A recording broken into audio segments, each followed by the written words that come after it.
Bonjour tout le monde. Comme Antoine a dit, je travaille à Saint-Justine en tant que chirurgien. Je n'ai pas de conflit d'intérêt à déclarer, mais je veux vous avertir, au début de ma présentation, j'ai quelques photos chirurgicales un peu intenses, donc je préférais quand même vous en avertir. Petite mise en contexte, comme tout le monde, pourquoi réfléchir au rôle du chirurgien ou de l'équipe des chirurgiens auprès des enfants qui ont plus de chances de guérir ou qui ont un pronostic réservé? À première vue, ça pourrait sembler évident. Si on a un traitement ou des soins qu'on peut offrir pour aider leur bien-être, alors offrons-le, allons de l'avant, mais ce serait d'oublier la nature des traitements et des interventions que nous, on a à offrir en chirurgie. Puis comme l'auditoire aujourd'hui est assez varié, je vais prendre quelques minutes là, juste pour vous démontrer que ce que les chirurgiens ont à offrir, là, c'est très différent de ce que les sciences médicales, psychiatriques et sociales peuvent offrir pour ces patients-là, qui sont des patients avec des dynamiques très complexes. Donc ça, c'est moi, je suis un des 8 chirurgiens à l'hôpital Sainte-Justine qui travaille dans le service de chirurgie générale, un des 40 chirurgiens qui travaillent au bloc opératoire du Sainte-Justine. Puis comme plusieurs d'entre vous qui œuvraient à Sainte-Justine, j'ai choisi ce milieu-là parce que je suis quelqu'un qui est très jovial, qui aime le bien-être, qui aime jouer avec les enfants. Pour moi, le confort, le bien-être, c'est super important.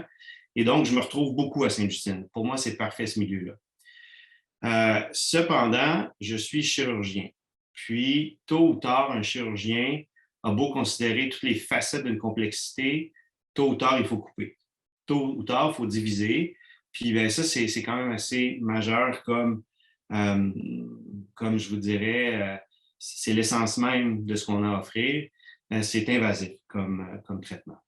Et donc, à partir du moment où un enfant quitte les bras des parents pour aller au théâtre opératoire, pour aller en salle d'opération, il se passe un paquet d'affaires qui est quand même pas léger parce qu'une fois qu'on est au bloc opératoire, toutes ces traits caractéristiques que je viens de vous énumérer, là, qui est bien-être, confort, jovialité, faire rire les enfants et tout ça, bien, ça prend le côté, ça ne disparaît pas, mais ça s'en va un petit peu à l'arrière de notre conscience.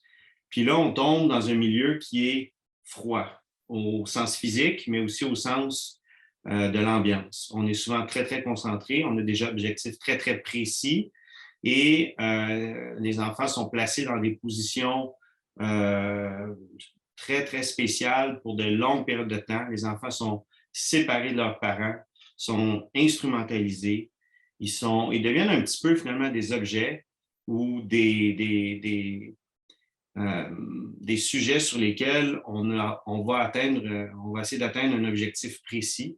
Ces objectifs-là doivent faire abstraction de toute cette complexité-là. Donc, la complexité de ces patients-là qui ont besoin de soins palliatifs doit être abordée avant, parce qu'une fois qu'on a choisi de faire ce traitement-là, c'est très, très invasif. Et donc, nous, ce qu'on fait, ben, ça fait mal, c'est invasif, c'est inhumain d'une certaine façon, et je pense que c'est ce qui fait en sorte qu'il y a très peu de chirurgiens qui sont impliqués de façon formelle au niveau des soins palliatifs.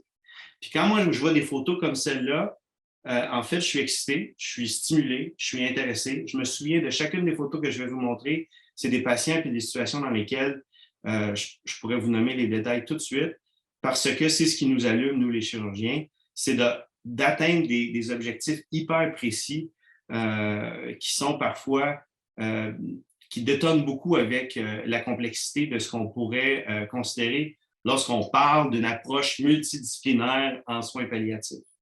Les chirurgiens, puis c'est le Dr Payot qui m'a fait réaliser ça la semaine passée, ont tendance à faire face à des situations complexes en essayant de les simplifier, plutôt d'essayer d'explorer tous les volets d'une situation complexe pour les analyser, les comparer, on dit en anglais ponder. Le chirurgien, lui, va plutôt essayer d'en éliminer, va simplifier le tout pour être capable d'atteindre un objectif précis. Bien que ça ait l'avantage de nous permettre d'accomplir des grandes choses, c'est souvent très réducteur. Ça ne tient pas en compte de choses qui pourraient être importantes pour les familles et les patients qui subissent ces interventions-là. Puis quand on a des complications, puis les complications sont inévitables, bien, ce qu'on a proposé à la famille est différent de ce qui se passe en réalité.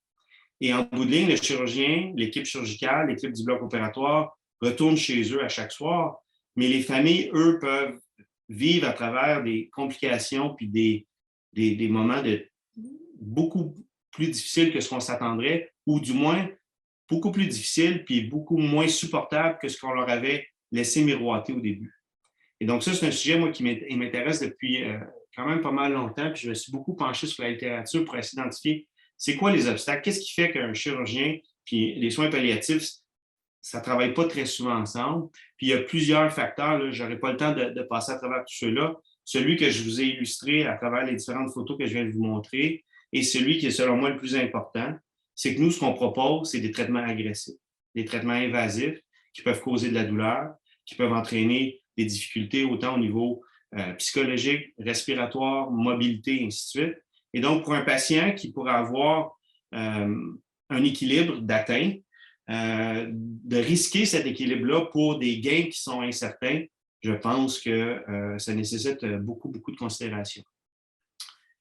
Je ne vais pas m'étirer là-dessus, mais il y a une évidence qui supporte le rôle des soins palliatifs en chirurgie, beaucoup au niveau adulte. Quand on regarde dans les textbooks de chirurgie pédiatrique, les textbooks des soins palliatifs pédiatriques, l'approche multidisciplinaire, ça revient dans presque tous les chapitres, mais lorsqu'on cherche quelque chose sur la chirurgie, on ne trouve rien. Même chose quand on va dans les articles de revue pour les palliative pediatric care, il n'y a rien sur la chirurgie.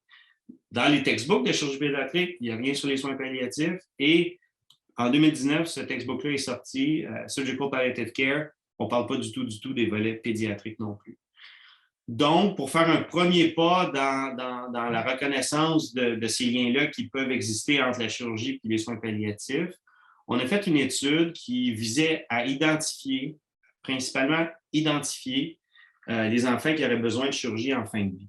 Et je sais très bien que fin de vie n'égale pas soins palliatifs, surtout en pédiatrie, mais vous allez voir dans nos résultats qu'il y a quand même un chevauchement intéressant et important à faire. En plus d'identifier, on a essayé d'un peu de caractériser les enfants et les interventions qui étaient nécessaires pour ces patients-là et ces familles-là. Puis je vais vous expliquer à la fin pourquoi on a commencé par cette étape-là.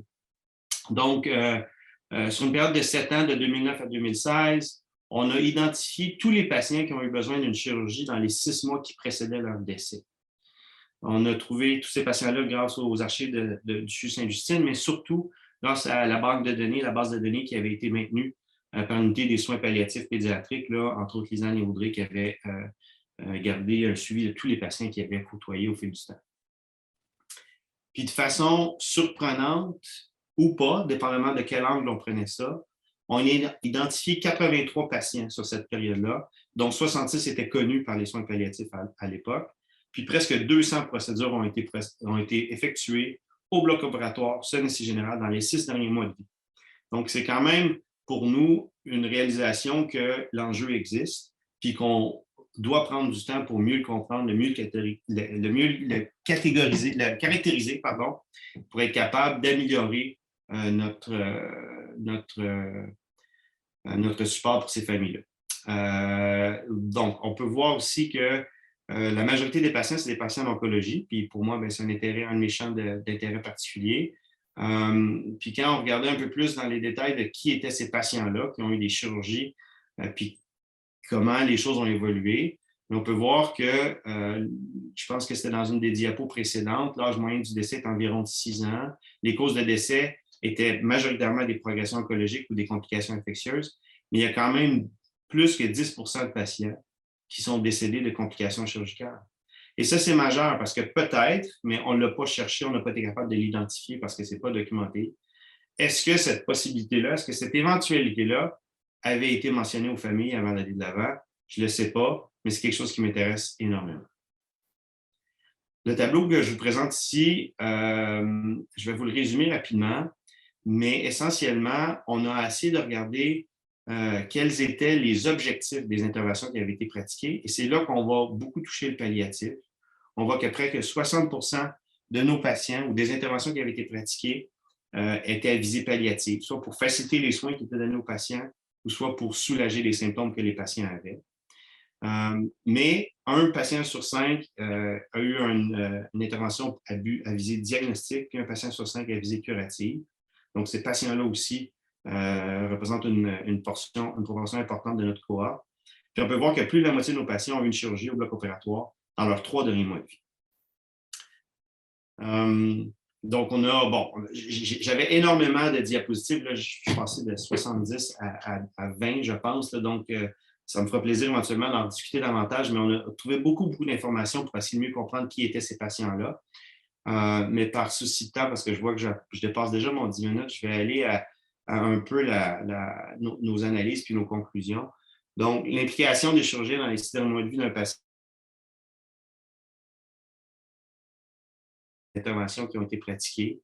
Puis là, on se pose des questions. Comme tout bon projet de recherche, on a quelques petites réponses, mais on a surtout beaucoup de questions, dont principalement, est-ce que les familles ont l'impression d'avoir été bien informées à propos des risques-bénéfices de l'intervention? Puis aussi, de l'autre côté, est-ce que les chirurgiens ont l'impression qu'ils ont été bien, qu'ils ont bien informé les familles? Parce que ça, c'est une source de tracas, de stress pour les cliniciens. Est-ce qu'on a obtenu un consentement? Est-ce qu'on a ensemble, on a participé à un processus de consentement qui était à la hauteur des attentes des différentes familles? Donc, en conclusion, il n'est pas rare que les enfants aient besoin de chirurgie en fin de vie. Puis l'évidence qui supporte la place de la chirurgie en soins palliatifs existe un petit peu chez les adultes, mais elle est quasi inexistante en pédiatrie. Puis je pense qu'on a beaucoup de travail à faire dans ce domaine-là. Puis je pense que tout le monde qui sont ici au colloque aujourd'hui sont en train de contribuer à l'avancement de cette science-là qui est encore très jeune.